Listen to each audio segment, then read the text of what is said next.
ഈ ചാനൽ കാണുന്ന നിങ്ങളെ ഏവരെയും കർത്താവ് അനുഗ്രഹിക്കട്ടെ എന്ന് പ്രാർത്ഥിക്കുന്നു. ഉൽപ്രാവണത്തിന് 3 സവിശേഷതകളുണ്ട്. 1, കർത്താവ് രഹസ്യത്തിൽ വരുന്നു.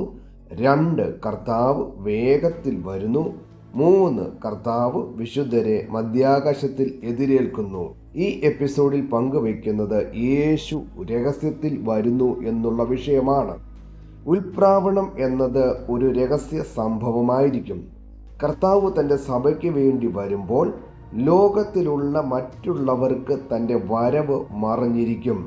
ഈ സംഭവത്തെ പൗലോസ് വിവരിച്ചിരിക്കുന്നത് മർമ്മം അഥവാ മറയ്ക്കപ്പെട്ട സത്യം എന്നത്രേ. 1 കൊരിന്ത്യർ 15:51. സഭയെ ക്രിസ്തുവിൻ്റെ മണവാട്ടി എന്നാണ് ബൈബിൾ ചിത്രീകരിക്കുന്നത്. എഫേസ്യർ 5:22 മുതൽ 32 വരെയുള്ള വാക്യങ്ങളും വെളിപ്പാട് പുസ്തകം 22:17 വാക്യവും. മഹത്വത്തിലേക്ക് തൻ്റെ കാന്തിയെ പ്രവേശിപ്പിക്കുവാൻ കർത്താവ് മണവാളനായി വരുന്നു. തൻ്റെ സഭയാം കാന്തിയെന്നല്ലാതെ ആരെയും തൻ്റെ വരവിൽ തന്നോട് ചേർക്കുകയില്ല. തൻ്റെ പ്രിയപ്പെട്ടവരെ ചേർക്കുവാനാണ് യേശു രഹസ്യത്തിൽ വരുന്നത്. ഈ വരവ് ക്രിസ്തുവിന് പുറത്തുള്ള ആരും കാണുകയില്ല. തന്നെ എതിരേൽപ്പാൻ പുറപ്പെടുവിൻ എന്ന വിളംബരം അവരാരും കേൾക്കുകയുമില്ല.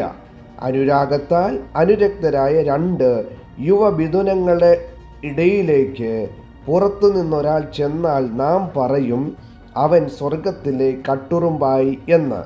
സ്നേഹിക്കുന്ന 2 പേരുടെ നടുവിൽ മൂന്നാമതൊരാൾ ചെല്ലുന്നത് തികച്ചും ദുസ്സഹനമായ ഒരവസ്ഥയാണ്. ഇതുപോലെ തന്നെ കർത്താവിൻ്റെ രഹസ്യ വരവ് എന്നത് കർത്താവാകുന്ന മണവാളൻ്റെയും തന്നെ സ്നേഹിക്കുന്ന മണവാട്ടിയുടെയും സ്നേഹ സംഗമമാണ്. അവിടെ രക്ഷിക്കപ്പെടാത്തവർക്ക് ഒരു സ്ഥാനവും ഇല്ല. ഇത്തരത്തിലുള്ള ഒരു സംഘത്തിൽ ഒരു അവിശ്വാസി പൂർണ്ണമായും അപ്രസക്തനായിരിക്കും. പ്രത്യേകം ശ്രദ്ധിക്കുക, എല്ലാവരും രക്ഷിക്കപ്പെടണമെന്ന് കർത്താവ് ആഗ്രഹിക്കുന്നു എങ്കിലും യഥാർത്ഥത്തിൽ ക്രൂശിലെ മരണം പ്രയോജനകരമായി ഭവിക്കുന്നത് സഭയ്ക്കാണ്. കാരണം അവിടുന്ന് മരിച്ചത് സഭയ്ക്ക് വേണ്ടിയാണ്. ഭർത്താക്കന്മാരെ, ക്രിസ്തുവും സഭയെ സ്നേഹിച്ചതുപോലെ നിങ്ങളുടെ ഭാര്യമാരെ സ്നേഹിപ്പിൻ. എഫേസ്യർ 5:25. ഉൽപ്രാവണ വേളയിൽ തങ്ങളുടെ പാപങ്ങളിൽ നിന്ന് മാനസാന്തരപ്പെട്ടിട്ടുള്ളവർക്കും കർത്താവായ യേശു ക്രിസ്തുവിൽ വിശ്വസിച്ചിട്ടുള്ളവർക്കും മാത്രമേ മധ്യാകാശത്തിൽ കർത്താവിനെ എതിരേൽപ്പാൻ ഭാഗ്യം ലഭിക്കുകയുള്ളൂ.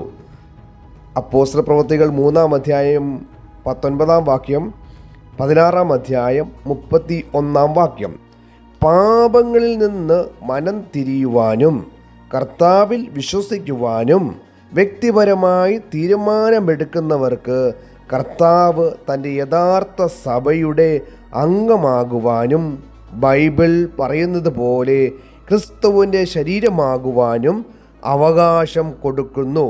എഫേസ്യർ 1:22-23 വാക്യങ്ങൾ.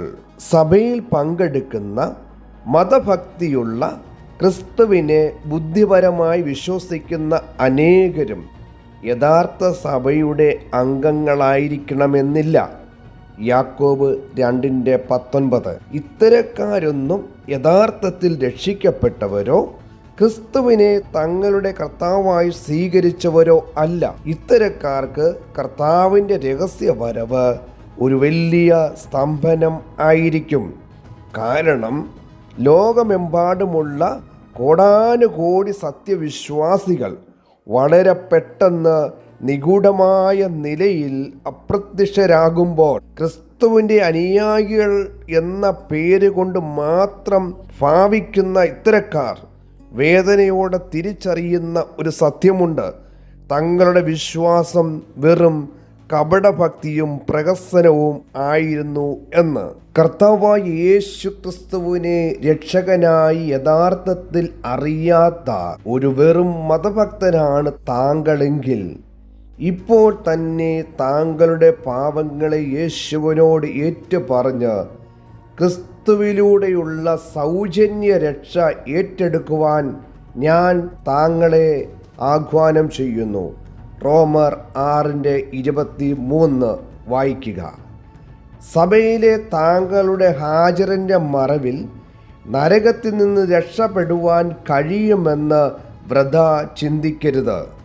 മതപരമായി താങ്കൾ ചെയ്ത പുണ്യപ്രവർത്തികൾ താങ്കൾക്ക് പാപമോചനം നൽകുകയും സ്വർഗത്തിലേക്കുള്ള വഴി തുറന്നു തരികയും ചെയ്യും എന്ന പിശാചിൻ്റെ വ്യാജം വിശ്വസിക്കരുത്.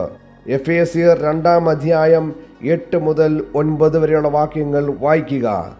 താങ്കളുടെ പുണ്യപ്രവർത്തികളോ സഭാംഗത്വമോ നിങ്ങളെടുത്ത സ്നാനമോ താങ്കളുടെ മാതാപിതാക്കളുടെ വിശ്വാസമോ ഇവ പ്രാധാന്യമുള്ളതാണ്. എന്നിരുന്നാലും ഉൽപ്രാവണത്തിലോ സ്വർഗപ്രവേശനത്തിനോ ഇത് നിങ്ങളെ യോഗ്യരാക്കുകയില്ല.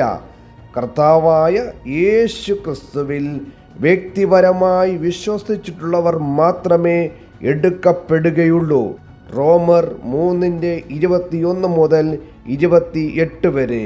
അതിനാൽ തൻ്റെ യഥാർത്ഥ മണവാട്ടിയെ കൂട്ടിക്കൊണ്ടു പോകുവാൻ, തൻ്റെ സത്യവിശ്വാസിയെ ചേർക്കുവാൻ കർത്താവ് രഹസ്യമായി വരുന്നു. ഈ വചനങ്ങളാൽ ദൈവം നിങ്ങളെ അനുഗ്രഹിക്കുമാറാകട്ടെ. ആമേൻ.